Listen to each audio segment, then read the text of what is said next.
جنة الأعشاب لخبير الأعشاب حسن خليفة.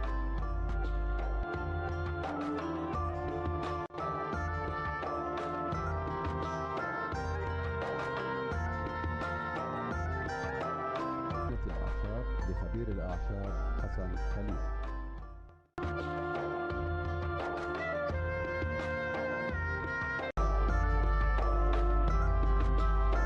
جنة الأعشاب لخبير الأعشاب حسن خليفة.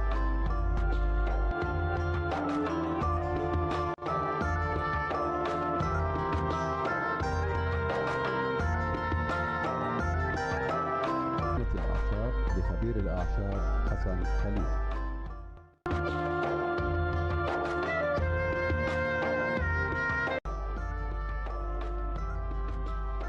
جنة الأعشاب لخبير الأعشاب حسن خليفة. أعزائي المشاهدين، السلام عليكم ورحمة الله وبركاته. هذا جنة الأعشاب برنامجكم. برنامجنا برنامج متابع وبرنامج مشهور، برنامج بنقدم فيه النصائح، برنامج ما شاء الله عليه. جنة الأعشاب مسمى برنامجنا، قناتنا جنة الأعشاب، وصفحاتنا على الفيسبوك جنة الأعشاب الصفحة الرئيسية، كثير من الصفحات المزورة.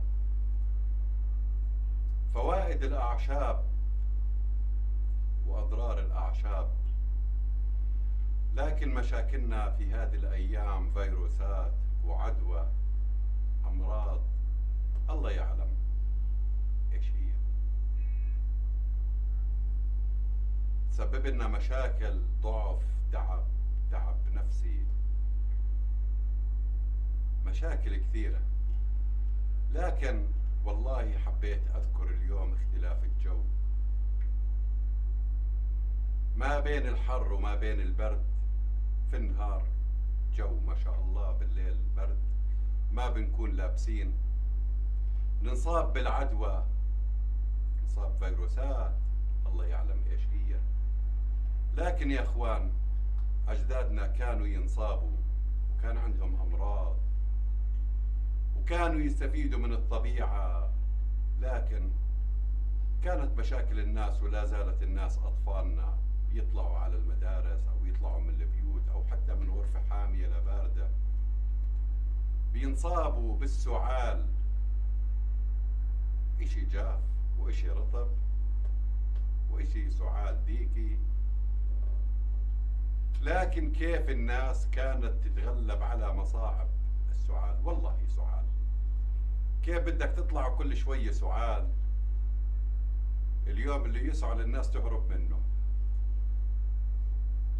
الله وكيلكم. لكن ايش الأعشاب والمشروبات والطرق اللي احنا نتبعها من بيوتنا؟ ما بدي أثقل عليكم بأعشاب غريبة، لا والله، حاب أحكي على الأعشاب اللي بتساعدنا للتخلص من السعال.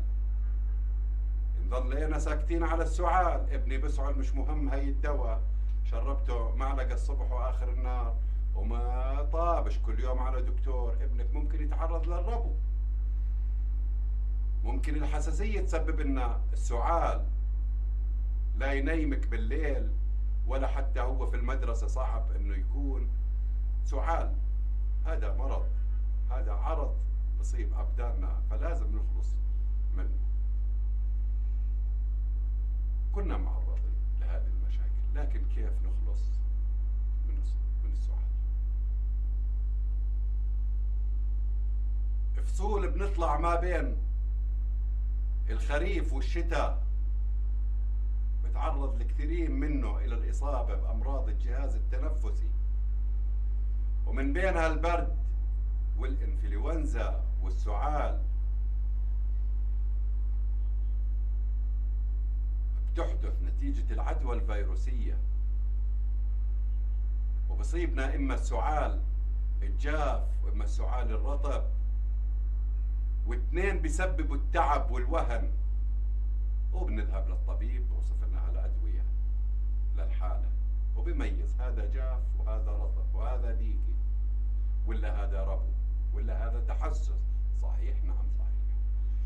لكن لأطفالنا اللي عندهم السعال نعطيهم شيء ناعم، لكن والله قدره كبير، فوائده عظيمة لأبداننا، اللي هو ورق النعناع يا أخوان، ما نستغني عنه دائما في بيتنا. صاروا النعناع يحطوه ورق الزعتر على البيتزا اللي بيحبوها أولادكم، لكن كله زعتر يقول لك لا ما بدي ورق نعناع، سيبينا بدي بيبسي كولا وبدي عصير. لكن أوراق النعناع جدا مهدئة للسعال بأنواعه حتى للحساسية. هذه وصفات أجدادنا، كان موجود النعناع مش عند اللي بيبيعوا الخضار، حتى يزرعوه حوالين البيوت ولا زالت الناس، فكانوا يستفيدوا منه للتخلص من الغازات ومن القولون ومن السعال، ويحد من مشاكل السعال. ويضعوا الأوراق في ماء ساخن ويحطوا المنشفة على الرأس ويتبخروا فيه، يفتح الفم ويأخذ من الأنف أيضا. وكانت الناس تحس إنه هو فاد أطفالها وفاد الأسرة الكبير والصغير، وأمين جدا. وانتم بتعرفوا صنعوا منه الكريمات، إشي ندلك كتافنا لما توجعنا، وإشي رقبتنا، وإشي نتبخر فيه بسموه الفكس بالصيدلية وما أشبه. فبالتالي ليش ما نستفيد إحنا من أوراق النعناع؟ بتخلصنا من الاحتقان ومن السعال ومن حدته ومن آلام الحلق اللي بيكون يسعل، بيكون عنده جفاف والتهاب وما أشبه ونشفان في حلقه. أيضا بيخلصنا من التخلص من المخاط إذا بيكون في إنفلونزا، ومطهر سبحان الله بأوراق النعناع. نغليها إذا في ملعقة صغيرة من العسل خير وبركة، فبالتالي نستنشق أيضا بخاره. هذا واحد من الحلول وبسيط جدا بإذن الله سبحانه وتعالى. أيضا ما ننسى دور ورق الزعتر، منقوع أوراق الزعتر. أهل القرى وأهاليكم، ناس كثيرين من الجيل هذا ما بيعرف ورق الزعتر ولا قيمته ولا خصائصه، ولا حتى للمناعة، وحتى للقصبات الهوائية، وحتى بيقاوم السعال وأمراض البرد وتغيير الجو، وحتى الحساسية والتحسس. بحل الكثير من مشاكل وأمراض الجهاز التنفسي. في من المركبات اللي بتساعدنا للتخلص من هذه الأمراض والالتهابات بإذن الله سبحانه وتعالى، خصوصا التهاب الحلق. يا ما بيننا أعشاب مفيدة للالتهابات، ولا المستشفيات فتحت على دوركم انتم 40-50 سنة. قبل هيك ما كان لا مستشفى ولا سيارة إسعاف ولا لحقوا أبدا. والله كانوا يتناولوا مغلي أوراق الزعتر، وكانوا يستخدموا الزعتر للحفظ والتركيز والنسيان، وأطفالهم كانوا يحفظوا القرآن والشعر. إحنا مش حافظين إلا ماسكين لها الموبايلات 24 ساعة، مجننين أهالينا. صحيح، أولادكم وأنتم. إذا بنتخلص من السعال وحدته بأنواعه بمنقوع الزعتر أو مغلي ونحليه بالعسل إذا كان عندنا عسل.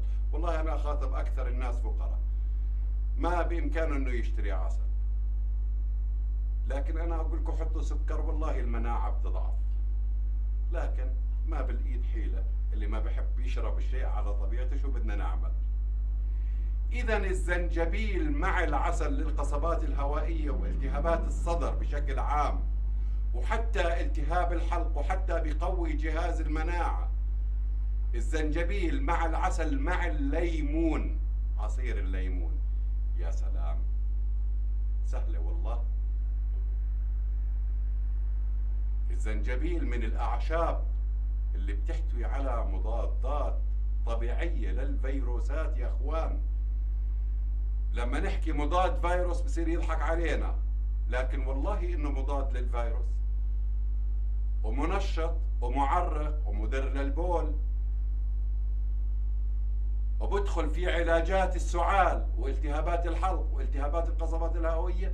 وشوفوا اللي يشربه يحس إنه خرج البلغم، دافع للبلغم، وبيقلل من الالتهابات اللي موجودة بتكون. اختلاف الطقس، عارفين هذا الموسم بده زنجبيل، بده زعتر، بده يانسون للي عندهم شحطة وبحة بالصوت مع العسل.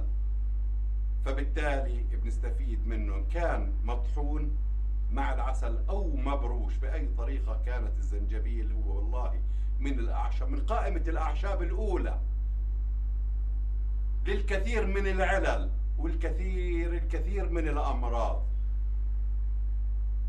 وبنستفيد من خصائصه بهذا الفصل. أنا بس أذكركم إنه عندنا نعم الله سبحانه وتعالى موجودة بين إيدينا يا أخوان. لا ترموا قشر الليمون، لا ترموا، كلوه، عقموا، طهروا فيه، تخلصوا من الروائح بالبيت فيه، لا ترموه على الزبالة. له فوائد جدا عظيمة. والله الليمونة لما يوزن لكم إياها بوزن لكم القشر مش المية اللي جوا لحالها. والله ما خلق أي شيء عبث. قشر الليمون في مادة زيتية، بس تاكلوا سمك يلا ما هيني نظفت إيدي فيه بس. لكن كيف لو نحطه مع المي ونشربه؟ جنة الأعشاب لخبير الأعشاب حسن خليفة.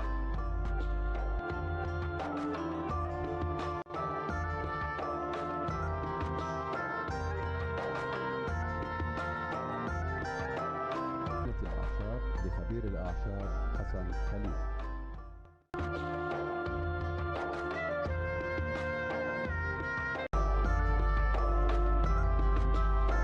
جنة الأعشاب لخبير الأعشاب حسن خليفة.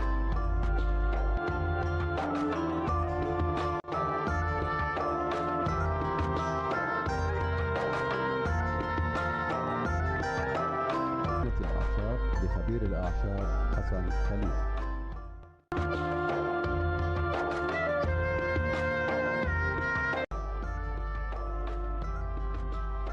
جنة الأعشاب لخبير الأعشاب حسن خليفة.